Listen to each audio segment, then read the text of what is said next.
Okay, go ahead, Jeff. Read us up. Sure.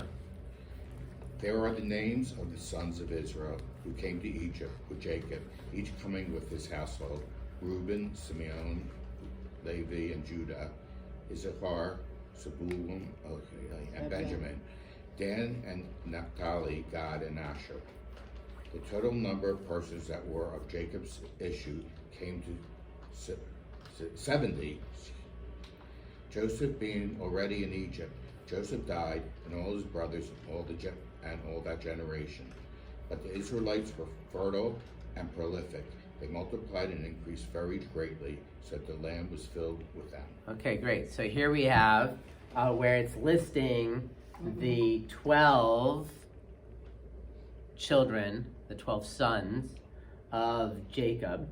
11 come down to Egypt with him. And the 12th, Joseph, he's already there, right? He was sold into slavery. He becomes second in command, right? He's already there.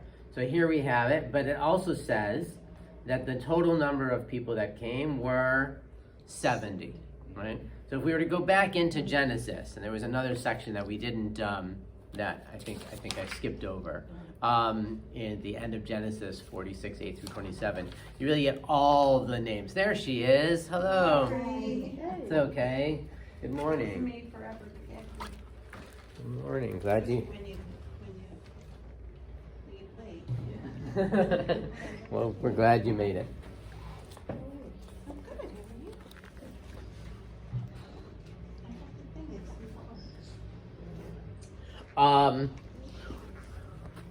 So we could look back and we could see all of the descendants of all of these, right? All of these 12 that we've got here: Reuben, Simeon, Levi, Judah, Issachar, Zebulun, right? All of the 12 of the sons of Jacob. Let's see how I can make this a little bigger so we can all see it. Okay. Stretch a little more. Get it even bigger.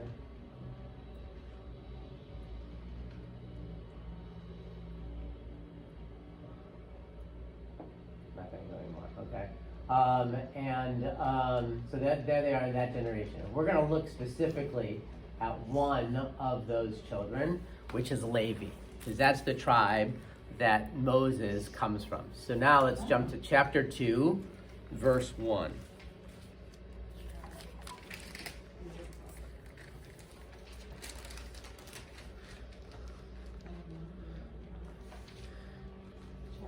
Chapter 2. Kate, yours is like an English book there. No, So thank you. You're welcome. So it's going in. But now I'm totally confused. Am I going left or right? Yeah, go. You go. You I go, don't know. girl. You just go. Make sure the numbers are getting bigger.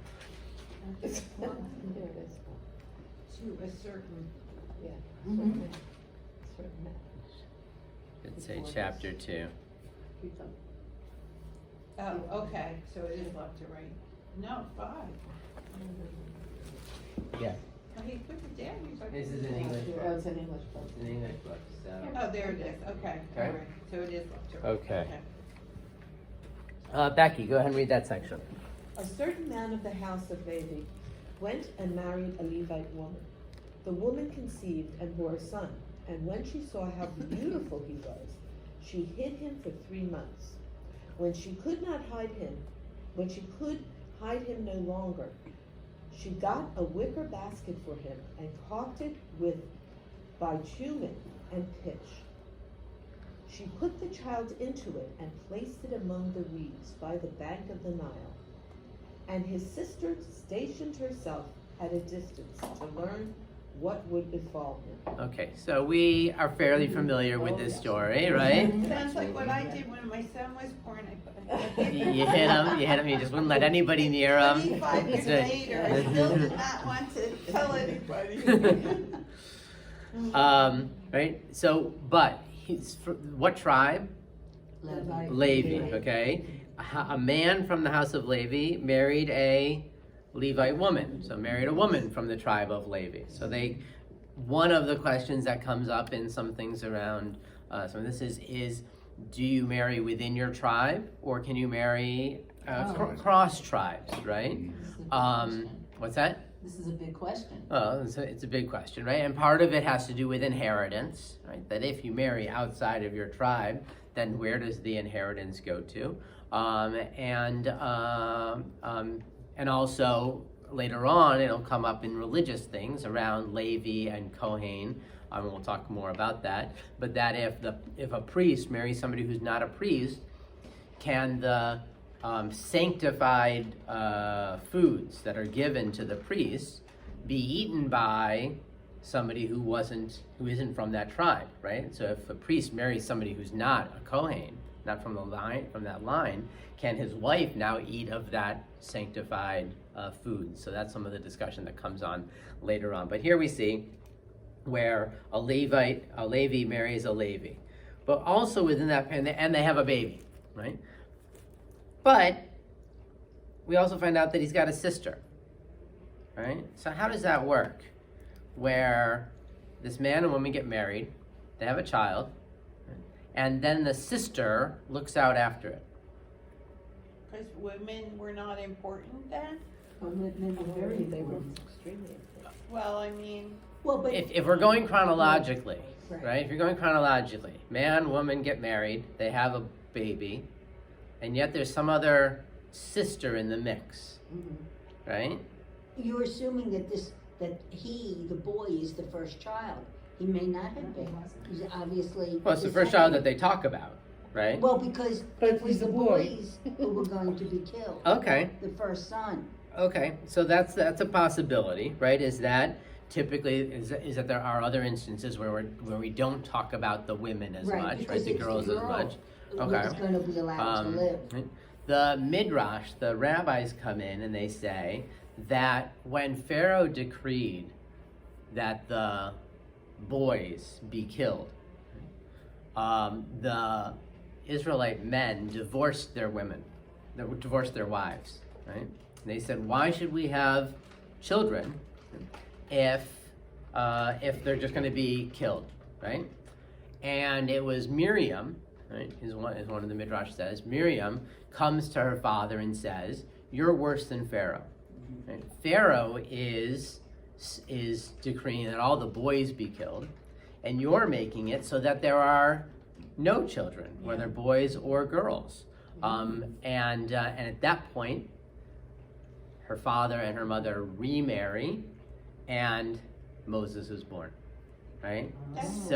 So that's when it says that this Levite marries the Levi marries a Levi. It's because they'd been married before, they were divorced, and they come back and get married that's again. what I meant about, even though I know that women were important because they gave birth, Right. they were but weren't they, we talked about that, about them being almost like the handmaidens' daughters kind of thing, where they were vessels.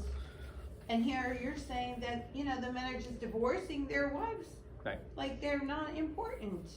Like they don't love them and they married them for one reason only. Well, To I mean, to procreate. Yeah. Right. Well, I mean, a lot of back then, a lot of the idea was that you want to carry on your line, right? And that's what marriage was all about, right? And just as before we had where they married multiple wives so as to have more children to be able to carry on their name. But if they divorced their wives, were they going to marry somebody No, else? it was like, no, we don't need to be in a relationship, right? Because Yeah, that just lots brings of about, I mean, it's sort of a question, you have people talking, I'm sure in lots of different ages of like, how could I bring a child into this world, right?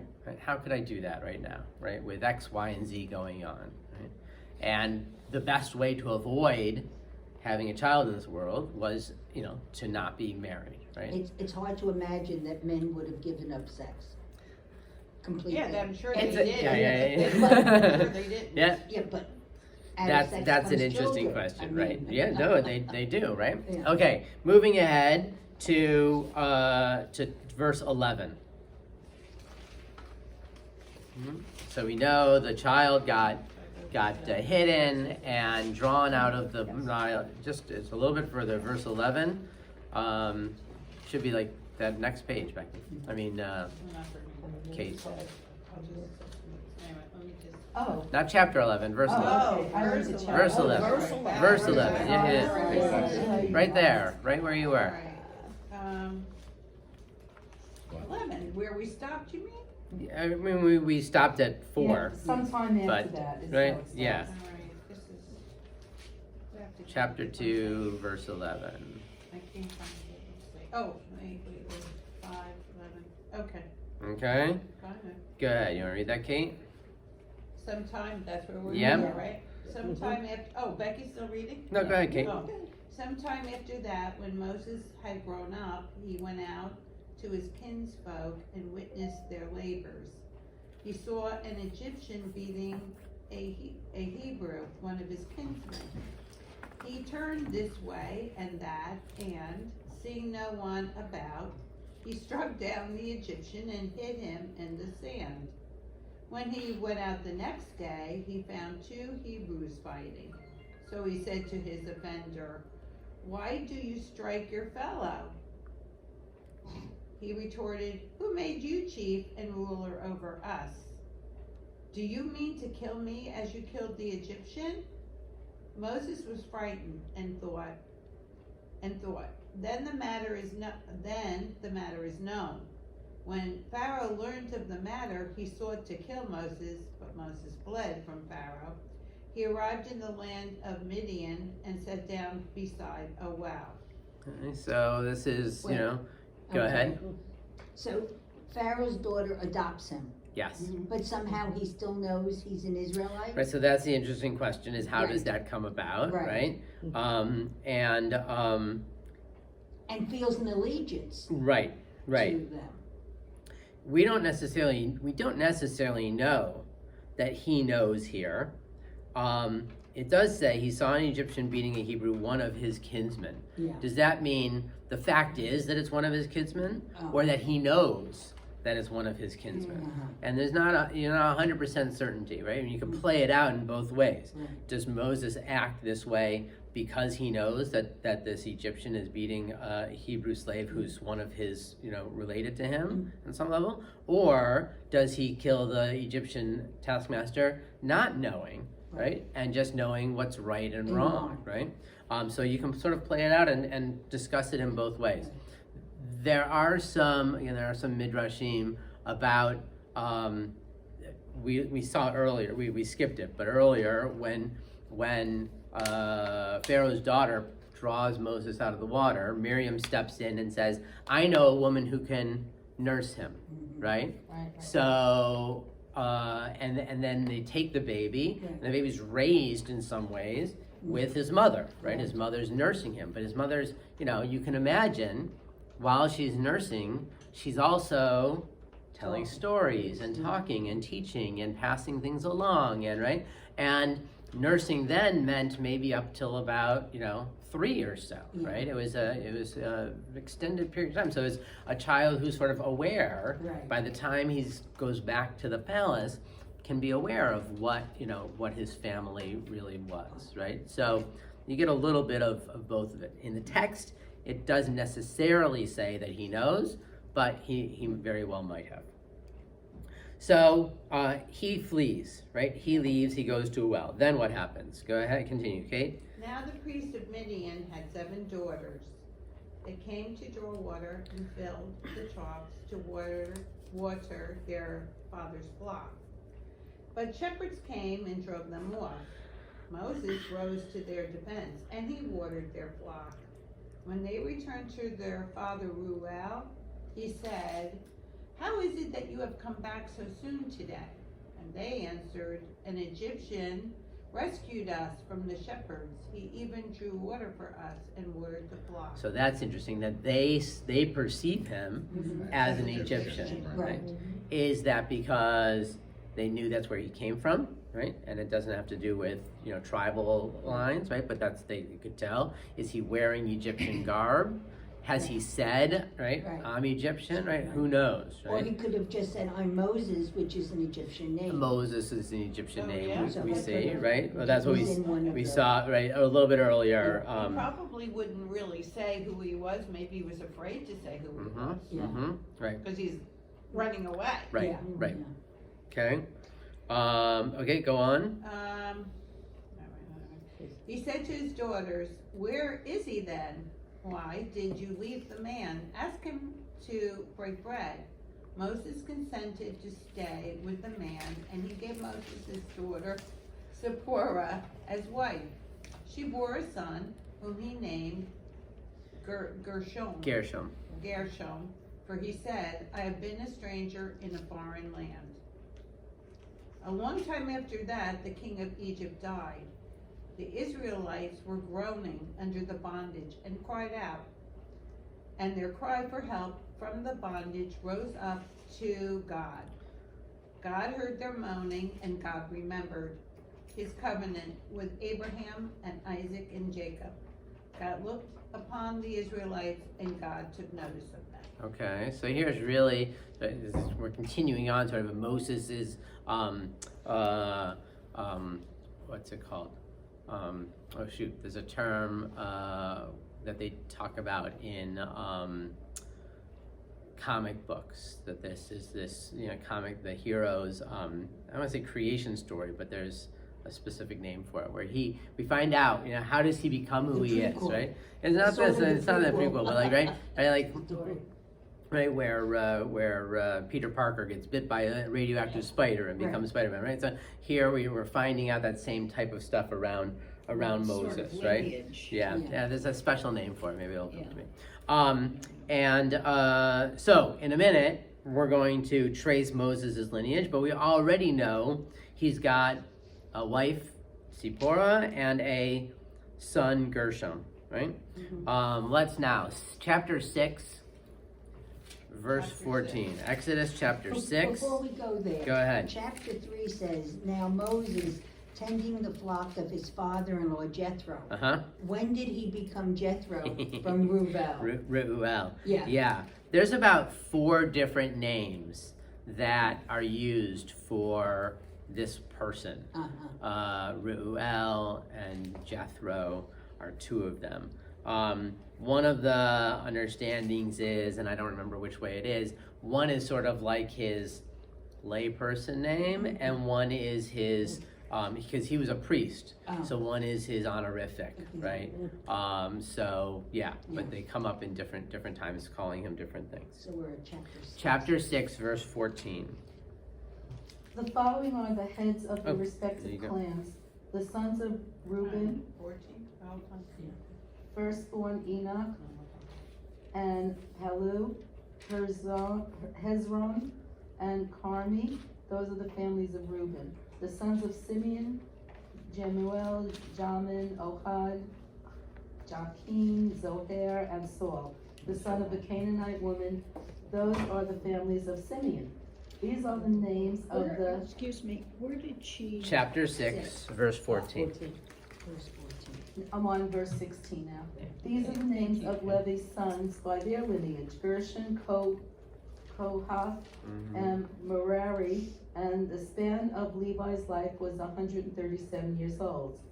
The sons of Gershon, Libni and Shimei, by their families. The sons of Kohath, Avram, Izhar, Hebron, and Uzziel.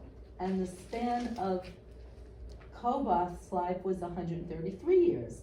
The sons of Merari, Malai, and Mushi. These are the families of the Levites by their lineage. Okay, great. So we're going to pause there for a minute. So let's go back and let's fill out. No, he's not so bad. So we start off. Mushi is good. We start off and we're going through the children, right? Reuven, Simeon, and then to Levi. And you'd think then they're going to go through all of the sons of Jacob, but they really, we'll see, stop there, right? And don't go on, because Levi is the one that we want to really look at to be able to see where Moses comes from. So Levi was 137 years old. He has a child. We're just going to add it without a mother for now. Child of Levi is Gershon.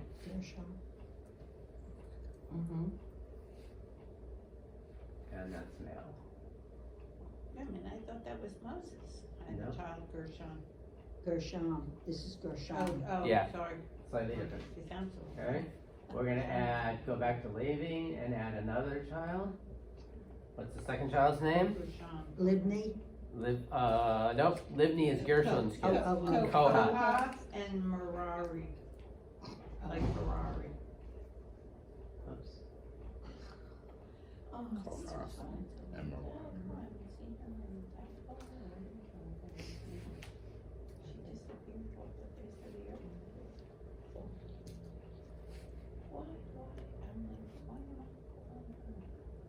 And the third one was Merari, right? Ferrari. I'm leaving it alone.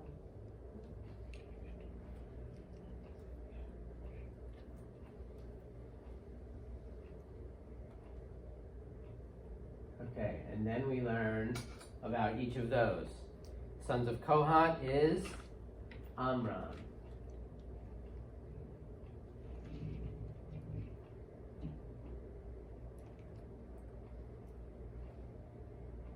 Why is that not working? Wait, a lot of people here, very busy. There was no Netflix. No indoor heating, you know. No rhythm method either, just go ahead. Go for it. Ishar. Is it Ishar? Men must have been happy all the time.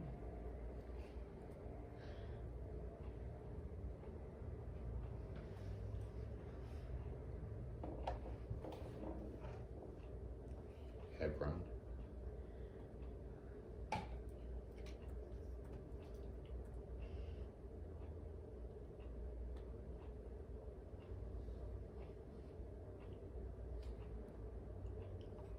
And was there one Uzziah. more? And Uzziah. Uzziah. Synagogue. That's usually. Yeah, but Uzziah. There's synagogue, the feast of the, where she lived. Okay, great. We're gonna now move and see what happens next. So we've got all these different sons there, the lineage. Then, verse 20. Keep going, Andrea? 2020? Nope, No, no, never mind. sorry. Next Next sentence. this is the next verse. 6:20. Go back to 20. I don't know where I am. Verse 6. 6:20, okay. Chapter 6, verse 20. Oh, Amram. okay, that, I had just turned the page, that's why. Okay, I'm a little for bludgeoned. That's right. Okay, Amram took to his wife's father's sister, Jochebed, and she bore him Aaron and Moses. And the span of Abram's life was 137 years old. Okay, great. So we can go on with the rest of it. There's some others whose names will come up later on in the Torah, different things. But right here, Okay, so now we finally get to Aaron and Moses. there you go, right? So Amram took to wife Jochebed. So we're going to Amram, we're going to add a partner. Yeah. His aunt. Jochebed. And, Okay. And they have a child with Jochebed, whose name was Aaron. And Moses. Actually, you know what I'm going to do? It's not listed right here, but the first one is really Miriam. right, that's correct, because she's a woman and nobody cares. Nobody cares. That's right. Back to And Amram. wonder that's why Amram's- Girls were not. Amram had a daughter first. Yep. We were saying last Okay. year. Then Aaron.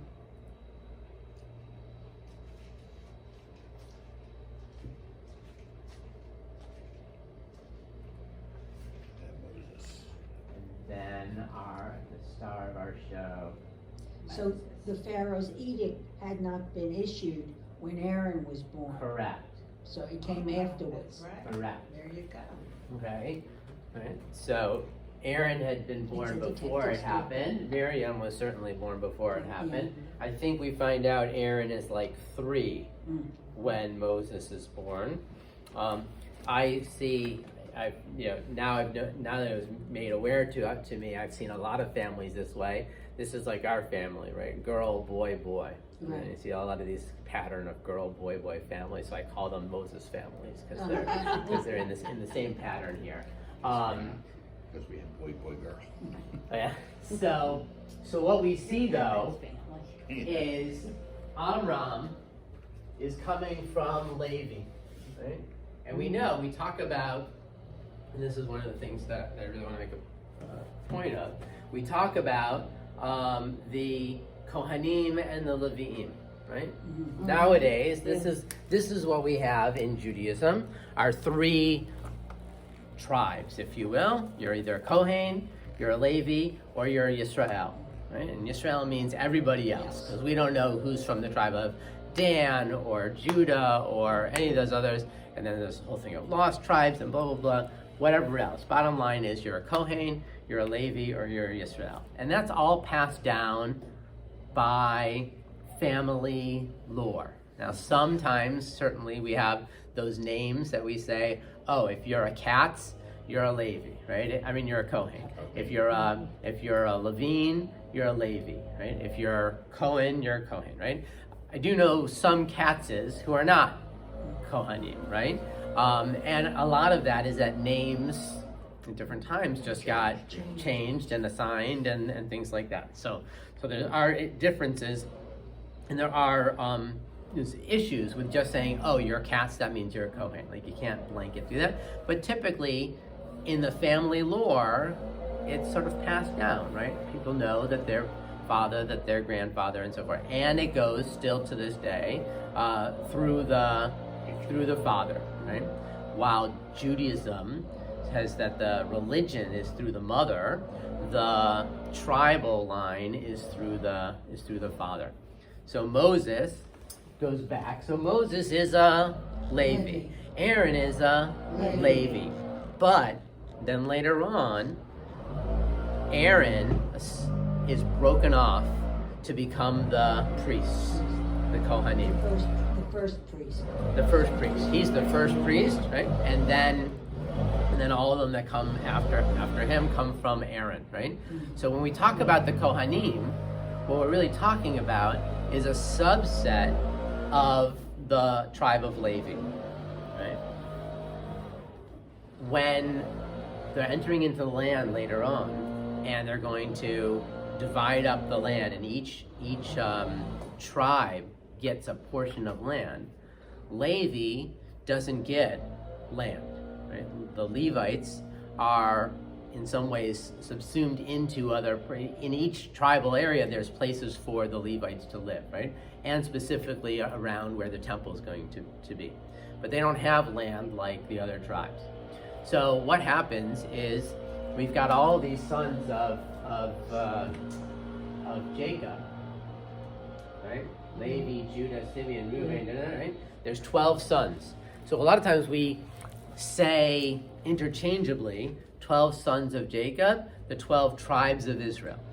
But that's not really what ends up happening, right? Because Levi doesn't end up being a tribe, and Joseph doesn't end up being a tribe.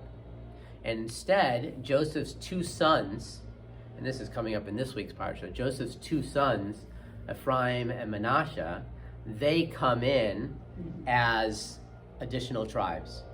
Jacob, before he dies, brings them close to him and says, Joseph, your sons are now my sons, right?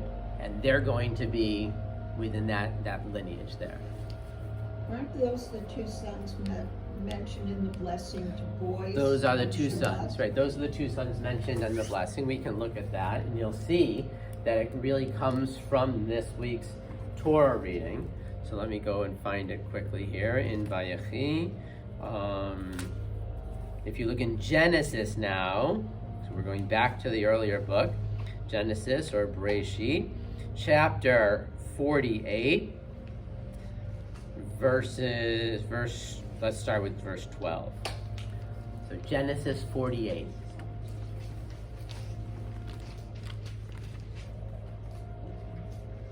What was it, chapter 12, line 48? Nope, Genesis chapter 48, Oh, Genesis 48. Line 12, verse 12. verse 12.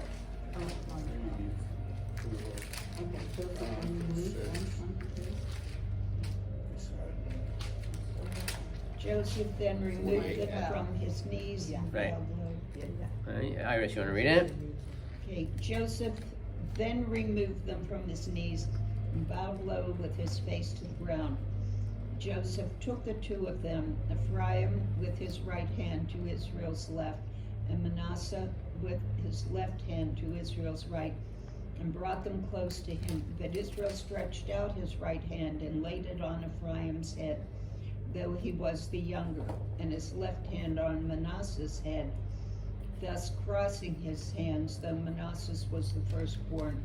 And he blessed Joseph, saying, "The God in whose ways my fathers Abraham and Isaac walked, the God who has been my shepherd from my birth to this day, the angel who has redeemed me from all harm, bless the lads. In them may my name be recalled, and the names of my fathers Abraham and Isaac, and may they be teeming multitudes upon the earth." Keep going. When Joseph saw that his father was placing his right hand on Ephraim's head, he thought it was wrong, so he took hold of his father's hand to move it from Ephraim's head to Manasseh's. "Not so, father," Joseph said to his father, "for the other is the firstborn. Place your right hand on his head." But his father objected, saying, "I know, my son, I know. He too shall become a people, and he too shall be great.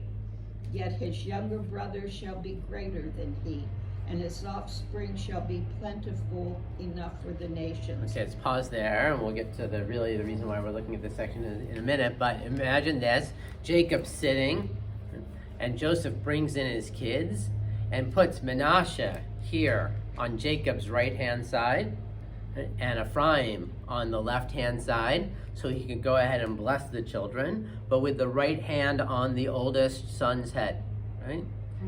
And what does Jacob do? He crosses his hands. He puts his right hand on the younger and his left hand on the older and does the blessing. And Joseph says, whoa, Dad, what are you doing? Right? I put him where, in the right place, right? Make it easy for you. I put the older one on your right hand side, I put the younger one on the left, and Jacob says, yes, but don't worry, right? This is the way it's supposed to be, right? The younger, and we've seen this over and over again. We see where Jacob gets the blessing instead of Esau, where Isaac carries on instead of Ishmael, and then Jacob's own family where he favors Joseph over the other brothers, right? The youngest supplanting the older, right? And that happens over and over again in the tradition, right? So Jacob's carrying that out. Why is that, again. Rabbi? Why is that?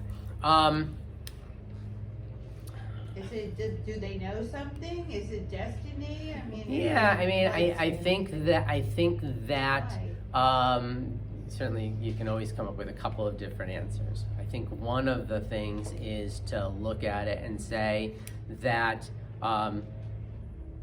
there's always the rules, and then there are exceptions, and we can be comfortable with that as well.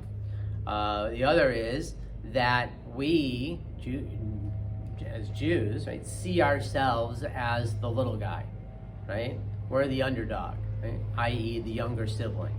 And yet, here we're doing okay, right? We're surviving, we're thriving, I don't want to say we're ruling the other, as some of this language says, right? But we're doing okay. And so I think that it's a picture that even the younger, even the smaller, can survive, right? Can do okay.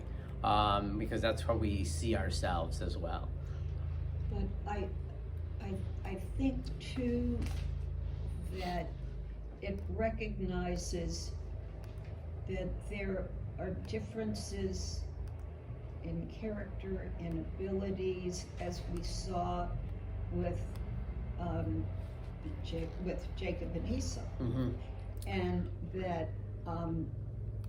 you take a look at royal families and the fact that the firstborn is always the one to move into the crown. I happen to be watching The Crown right now, and so thinking about that, and it doesn't always work out. Right. Yep. So there are a lot of things we can ascribe to it. Right. I think that part of what you're saying is that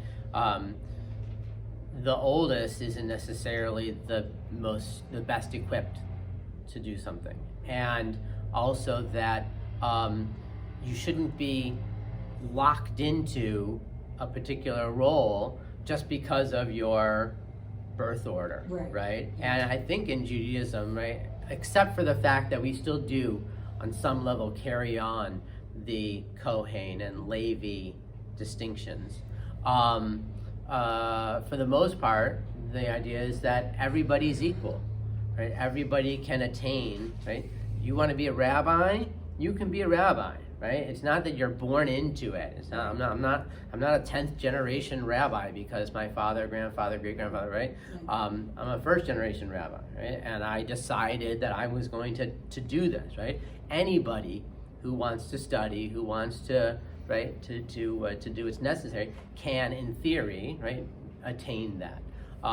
As opposed to, oh, you're the firstborn, this is your place, No, right? I get that, So I think that Rabbi. that's a piece of it as But well. how old are they at this time, these boys? Hard to totally teens, know. 20s? Hard to totally know. They're early teens, probably. I mean, Jacob came to Egypt, and the boys were already born, and so late teens. So, and he's been there 17 years before he dies. So maybe So- Jacob saw Yeah, right. something. Right. So that's the thing is to That's say, what I was right? saying, Is now to that say, I'm thinking right? about it. That You see something. it's not about who's the oldest. No, I It's get about who, right, has what is going to play whatever role, right? And like you say, maybe by this point, where they're late teens to early 20s, maybe. Now that I think about it, they do have a sense, right? As to, I mean, in some ways, you think about this picture and you think it's like two little kids sitting on Jacob's knees, but they're not. They're older based on the years here. Okay, Iris, go ahead and finish that section.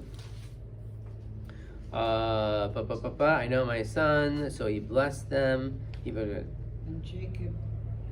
Then Then Israel said to Joseph, Right. I am about to die, but God will be with you and bring you back to the land of your fathers. And now I got to go back up. Sorry. when Joseph saw that his father verse 20.